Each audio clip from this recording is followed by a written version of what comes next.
पास उनका death certificate का कोई डॉक्यूमेंट नहीं था। ये जगह जगह भटके और हॉस्पिटल गए, जगह जगह अपने मायके भी गए, लेकिन उन्होंने कोई इनको प्रूफ नहीं दिया।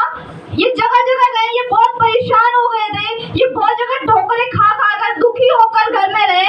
लेकिन जब ये भवन में आए हैं, परमेश्वर की दासी ने इनके लिए इनके डॉक्यूमेंट पे लेहन किया और उसके बाद परमेश्वर ने इनके लिए अद्भुत रीति से रास्ता खोला और परमेश्वर ने इनके मन में डाला कि ये भवन में बीज बोए। उसके बाद तुरंत ही परमेश्वर ने अद्भुत रीति से इनके जो डॉक्यूमेंट नहीं बन रहा था डेथ सर्टिफिकेट का, क्योंकि इनके हस्बैंड का कोई प्रूफ इनके पास नहीं था जिससे डेथ सर्टिफिकेट बनाया जाए।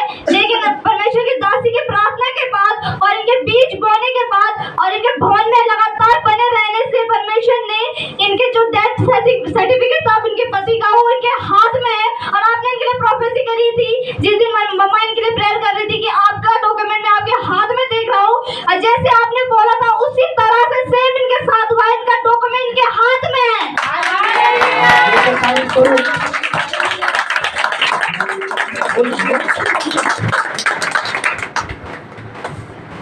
बोलो जल्दी। ठीक है, दिखाओ जरा, एक ही दिखाओ।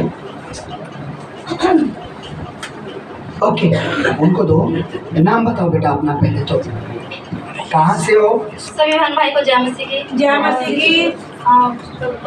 प्रभु के दास को और दासी को जय मसीह की। जय मसीह की। और मैं परमेश्वर का धन्यवाद करती हूँ कि सचमुच परमेश्वर अद्भुत काम करने वाला परमेश्वर है। क्या नाम है बेटा? अपना नाम बताओ। मेरा नाम सुधा है। कहाँ से हो? मैं त्रिलोकपुरी से हूँ, 23 ब्लॉक से।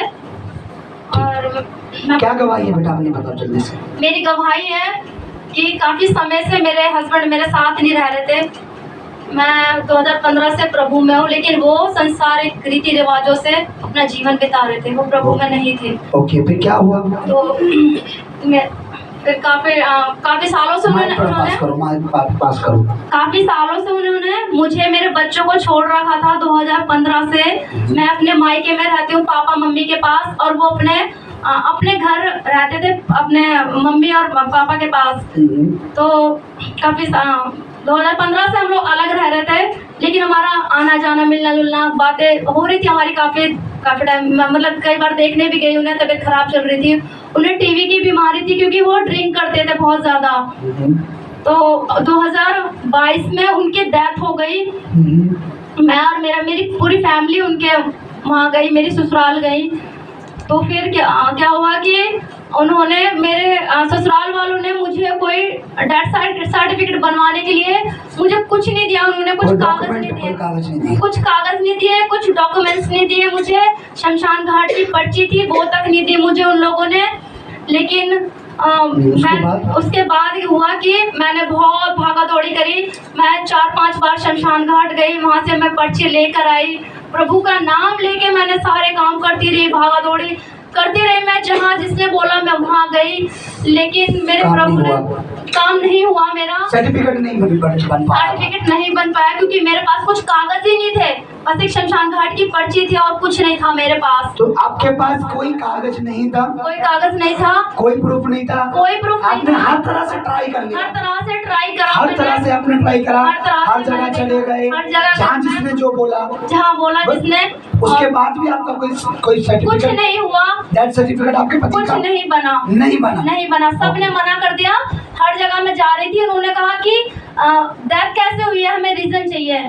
और रीजन मेरे पास कुछ नहीं था कि मैं कैसे उन्हें रीजन दूं, कैसे बताऊं उन्हें। कोई सर्टिफिकेट कैसे हुआ डॉक्टर का? कुछ नहीं था मेरे पास डॉक्टर के। और आपके ससुराल वालों ने कुछ नहीं दिया। वो मेरे अगेंस्ट थे। उन्होंने कहा कि तेरी वजह से मरा है और तूने उसे मारा है, ऐसे करके।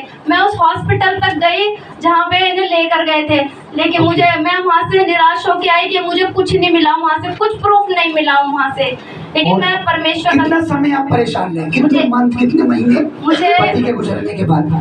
मुझे काफी महीने हो गए। अब मेरे पति को 1 साल हो जाएगी 11 तारीख को।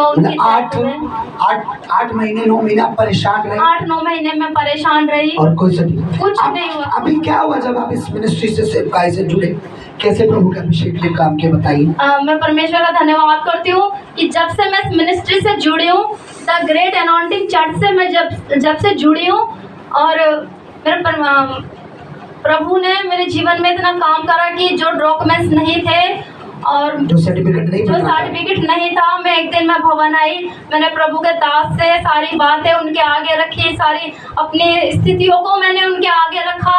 उन्होंने जो मेरे पास वो शमशान घाट की जो पर्ची थी, जो भी प्रूफ था, एक दो मेरे पास प्रभु के दासी ने ले हैंड किया और उसके ऊपर प्रार्थना करी। फिर मैं गई, घर चली गई मैं। फिर काफ़ी टाइम ऐसा हो गया, फिर मेरा विश्वास से थोड़ा सा ऐसा हुआ, फिर मुझे एकदम से हुआ कि तेरा काम हो जाएगा ऐसे करके। तो एक बार प्रभु के दास ने कुछ अनाउंसमेंट की थी भवन के लिए, तो मैंने अपना बीज बोया। फिर थोड़ी बातें हुई, सर्टिफिकेट के लिए थोड़ी बातें हुई मेरे सामने। फिर दोबारा से कुछ समय बाद प्रभु के दास ने अनॉइंटिंग ऑयल के लिए बीज बोने के लिए कहा। तो मेरे मन से ऐसा हुआ, मेरे अंदर से ऐसा हुआ कि मैं बीज बोऊंगी, अपना हाथ बढ़ाऊंगी और मेरा काम हो जाएगा, मेरे सारे रास्ते खुल जाएंगे। और ऐसा ही हुआ कि जब मैंने अपना हाथ बढ़ाया अनॉइंटिंग ऑयल के लिए, मैंने जब अपना हाथ बढ़ाया, बीज बोया मैंने इस भवन में, और मेरा सारा जो रुका हुआ काम था मेरे सर्टिफिकेट का, वो सारा मेरा काम हो गया। और जोर से तारीफ करो प्रभु की, जोर से बोलो हालेलुया, जोर से बोलो हालेलुया, हालेलुया। परमेश्वर का बहुत बहुत धन्यवाद हो मैं।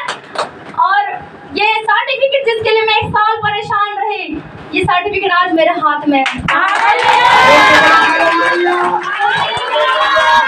जोर से बोलो हमारा यीशु, फिर से बोलो यीशु। क्योंकि उसके काम दिखते हैं इसलिए शैतान, जोर से तारीफ करो।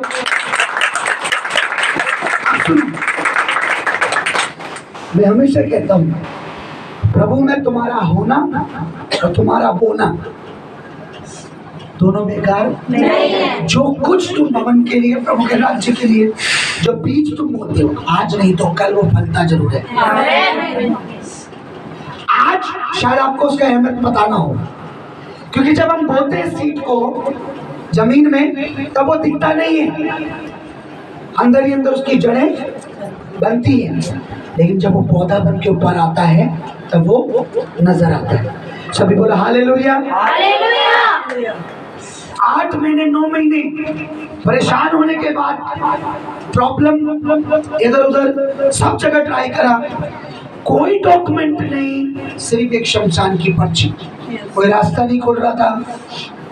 और जब ये बेटी इस भवन में जुड़ी, मैं हमेशा कहता हूँ परमेश्वर की सामर्थ वो कर सकती है जो आप अपनी ताकत से नहीं कर सकते। आप उस काम को करने में शायद 10 साल लगाओ, पर परमेश्वर का जो अभिषेक है उस काम को बड़ी तेजी से करता है। और इस बेटी ने जब बीज बोया, इसके मन में परमेश्वर ने बात की। मैं हमेशा कहता हूँ कि जो बहुत बोएगा वो बहुत काटेगा। अब देखो, आप इस बात पर, इस बच्चे ने विश्वास किया और बोया, उसके मन में आया कि प्रभु मेरा काम बड़ी तेजी से करेगा, और आज परमेश्वर ने इसका काम करा है। जोर से तारीफ करो प्रभु की। आप लोगों को क्या कहना चाहते हो कि बोला गलत है या सही है? सही है। बताओ बेटा, बोलो। बोलना सही है, क्योंकि वो हमारा धन हमारे प्रभु के राज्य में इकट्ठा होता है।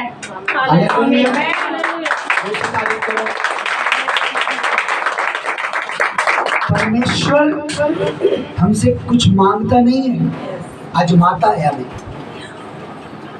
हमें आजमाता है। क्या करता है? हमें देखता है हमारा मन उसके लिए कितना खुला है। वो हमसे 1000 10,000, हम उसे लाखों भी देंगे तो भी कम है, क्योंकि वो हमें जीवन दे रहा है। अगर वो अपनी श्वास हमसे ले लेगा, प्राण ले लेगा, फिर हमारा पैसा घर मकान क्या है? किसी काम का है? नहीं। वो हमें आजमाता है कि हमारा मन उसके लिए कितना खुला हुआ है।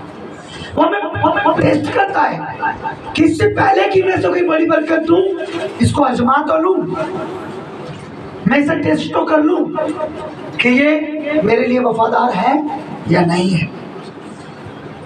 आज आप 1000 10,000 में वफादार नहीं हो, तो आप कैसा सोच सकते हो कि वो आपको लाखों रुपए के आशीष दे?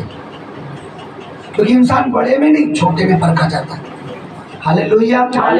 वो आशीष दे बच्ची को, और ऐसे ही प्रभु में बोलते रहो, विश्वास में बने रहो, अभिषेक में बने रहो, प्रभु की सामर्थ में बने रहो, परमेश्वर और बड़ी गवाही बनाएगा। आमीन। फिर से ताली बजाओ, बैठ जाओ।